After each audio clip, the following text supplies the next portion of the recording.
আমরা সরাসরি কথা বলে নেব মোফাজ্জলের স্ত্রীর সঙ্গে। দিদি, এই যে গোটা ঘটনাটা ঘটলো, সেই ঘটনায় রেজ্জাক খান খুনের ঘটনায় আপনার স্বামী মোফাজ্জলকে পুলিশ গ্রেফতার করলো কেন? আমার স্বামী তো নির্দোষী, কেন করলো আমি এটা বলতে পারছি না। আমার স্বামীকে অত্যন্ত ভেবে ফাঁসানো হয়েছে।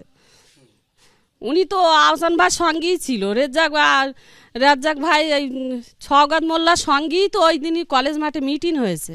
সওগাত মোল্লা ছিলেন সেদিন? হ্যাঁ, সওগাত মোল্লা মিটিং করেছে, আহসান ভাই ছিল। রাজ্জাক ভাই যিনি মারা গিয়েছে উনি তো আমার ভাইয়ের মতো, উনি আমার ভাবির মতো ভালোবাসতো, আমি ওকে ভালোবাসতাম। আমার বাড়ি এসে খাওয়া দাওয়া করতো, আমি নিজে রান্না করে ওকে খাওয়াতাম। আপনার স্বামী তিনি কোন দলের সঙ্গে যুক্ত ছিলেন এবং তিনি কি নেতা ছিলেন? হ্যাঁ ছিল, উনি টিএমসির নেতা ছিল। কে? আমার স্বামী। মানে এখনো পর্যন্ত তৃণমূলই করে? হ্যাঁ, এখনো তৃণমূল করে।